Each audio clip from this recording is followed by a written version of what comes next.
Katatapos pa lang ng transport protest pero may niluluto na agad na bagong protesta mga grupong kontra sa PUV modernization habang ang LTO nanindigan. Nasa frontline ng balitang yan si Gerard de la Peña.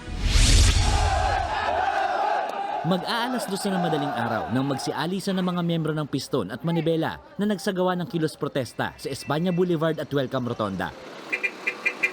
Bigo silang makatapak ng Menjola pero hindi pa raw dito nagtatapos ang kanilang pagpoprotesta kontra PUV Modernization Program. May ikakasa pa raw silang malawakang kilos protesta bago on January 31 na huling araw ng pagbiyahe para sa mga hindi umanib sa kooperatiba. Ang balak namin ay protesta lang. Pero ang protesta na ito ay humahantong sa isang tigil pasada kapag ang malawak na mga driver at operator ay lumahok mismo kasama yung kanilang mga unit. Sa kabila ng protesta, ang Land Transportation Office abala sa paghahanda para sa panghuhuli ng mga kolorum na papasada simula sa February 1. Walang kawala ang mga jeepney driver na babiyahe kahit hindi sumali sa kooperatiba. Sa impounding area ang bagsak nila.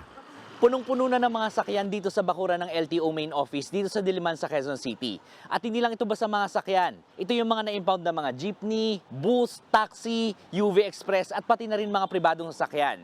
At dahil nga punong-puno na dito, kailangan na ng LTO na maghanap ng ibang impounding area. 50 lugar sa buong bansa ang tinitingnan ngayon ng LTO bilang mga bagong impounding areas. Sa ngayon, sigurado na magkakaroon ng impounding area sa Pasay at Quezon City sa Metro Manila, gayon din sa Carmona, Cavite, Lipa, Batangas at Chaong, Quezon. Pag sila ipapasada na hindi naman sila nakirehistro, ayon sa batas, hindi ko pwede gawin yan. So mapipilitan ho namin i-impound yan. Sana wag na ho nila gawin yan kasi although pinaghahandaan na rin po namin yan. Nagbabalita mula sa Frontline, Gerard de la Peña, News 5.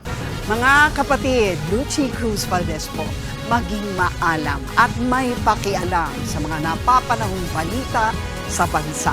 Tumutok at mag-subscribe sa News 5 social media pages.